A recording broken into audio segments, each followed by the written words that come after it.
السلام عليكم ورحمة الله وبركاته. kusoo dhawaada bahda waxbarashada sayda computer technology.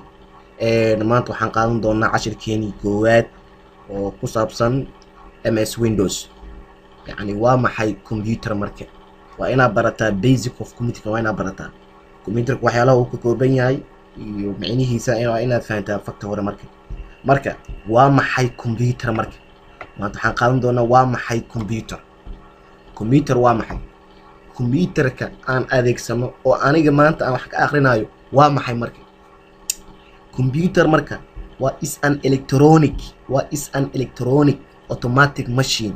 waa aalad ku shaqeeyo koronto si automaticana u soo kaco which kaasoo kaangad aan awoodno data maxaa la yidhahdaa? data waa xog waa marka datahina or information ama macluumaadkiina inaan ku qaadano.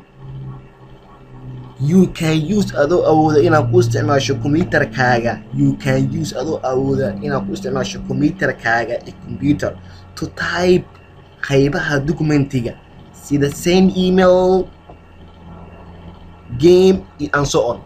يعني computerka sidiisa waxaa loo isticmaalaa in lagu keedsado xogta iyo macluumaadkaaga, hadday tahay documentiyo, hadday tahay video, hadday tahay picture. saas ayaa loo isticmaalaa. wuxuu ku keedinayaa xogtaada ayuu mar walba computerka ku keedinayaa marka. okay, understanding what the computer consists marka, inaad fahanto macnaha computerka uu ka kooban yahay waa shay aad u muhiimsan marka. ardayda waxaan ugu digayaa inay fahmaan macnaha computerka marka hore marka. okay, computer consists of three main parts marka.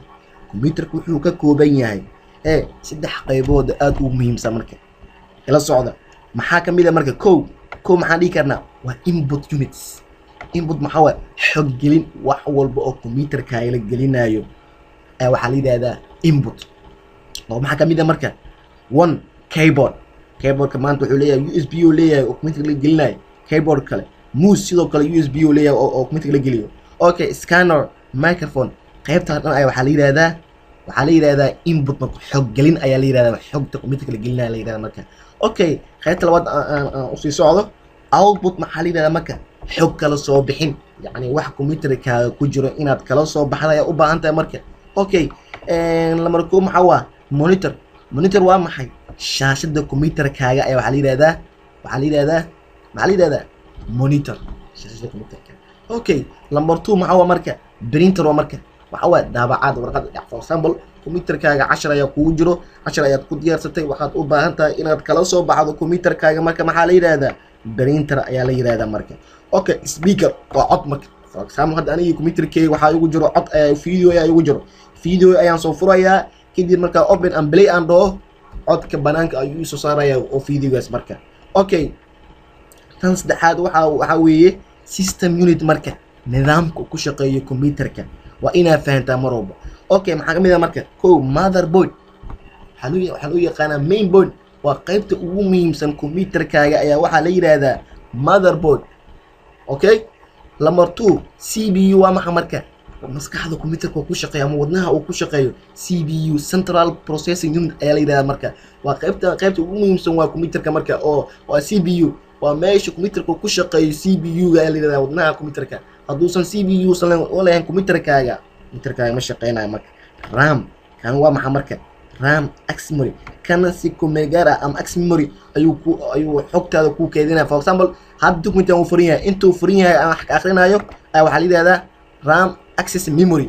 wuxuu ku ogaanayaa xasuusanayo laakiin haddii aan close aan dhaho maxaa dhacayo? khalaas waa marka. okay, power supply, tan maxaa waa awoodsiin marka. waxaa la yidhahdaa awoodsiin. ama computerka muxuu ku shaqeeyaa? koronto ayuu ku shaqeeyaa soomaan. okay, marka waxaan rabnaa marka inaan sii socono. for example oo kale, monitor waa maxay marka? shaashada. they are two types of monitor. waxaan u kala saarnay laba qaybood oo monitor ku marka, CRT iyo LCD. waa CRT waxa waa shaashadii hore oo computerka dadkan computerka gadaal ka weynaa oo dhubka ah ayaa waxa la yidhahdaa CRT oo tube-ka. kana waa LCD, waxa waaye dhalooyinkaad soo baxeen oo LCD sida LG-da oo weyn, dhalada weyn ayaa mitirada weyn oo dhalada weyn ayaa waxa la yidhahdaa LCD marka. okay, marka waa maxay? was the hardware marka? hardware waa maxay hardware is any part of computer system you can see or touch yacni qayb walba oo ka mid ah computerkaaga you can see aad awooddo inaad aragto oo touch ama aad taawato ayaa waxaa la yidhahdaa hardware. hardware waa qalab for example hadda computerka gacanta ii saaran waa arkaya somaan physical anaya arkaya marka waxaa la yidhahdaa marka hardware marka. laakiin waa maxay software marka software waxaan dhihi karnaa marka software is the program waa programmada daadkaasoo computerka ku shaqeynayo computerka ayaa waxaa la yidhahdaa software.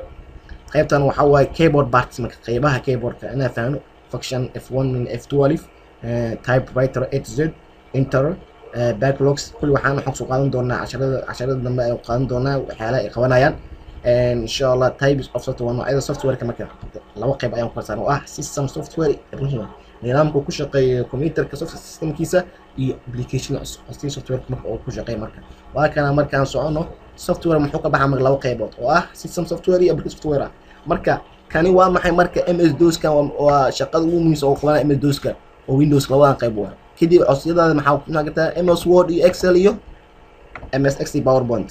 okay waa maxay Windows marka Windows waa is an application waa codsiyo dadka soonaysa ay ku shaqeynayaan all dhammaan of your computer kama computer waxay ku shaqeynayaan MS Windows ayay ku shaqeynayaan haduusan Windows ku jirin computerka ma ku shaqeynaya waa maya.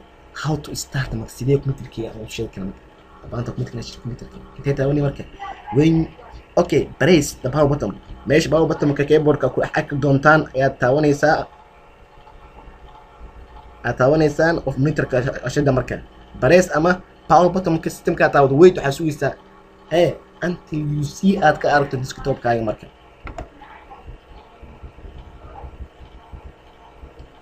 okay what's the desktop waa maxay desktop when you start your computer goorta computerkayga aan shaqo the first thing waxyaalaha ugu horeeya you see akis maxaa kamid desktop waa kana marka kana ayaa waxaa la yidhahdaa desktop waa kana ma eelina laakiin dadka waxay ku qaldaan kuwan desktop maya kuwan waxaa la yidhahdaa icons ayaa la yidhahdaa marka like desktop meeshaan eberka ayaa waxaa la yidhahdaa desktop.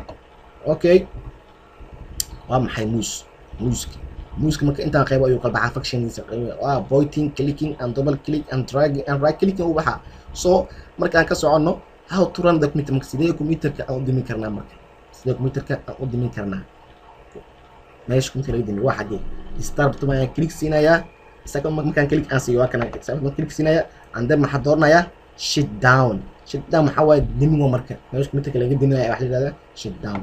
okay kulli casharka intaan ayaan ku sameynaa qaybaha kale insha Allah maalmaha soo socdo ayaan soo diyaarin doonaa dulaan gaarsiiyo qofkii oo computer rabo inuu si fiican u bartana kulli waxaan kusoo dhaweynaynaa YouTube-ka iyo xarunta aan ku leenahay degmada Madiina insha Allah kusoo dhawaada waana free ayaad ku baran doontaan maalin walbana ama usbuuciiba 3 maalin ayaan soo gelin doonaa casharada dulaan gaarsiiyo.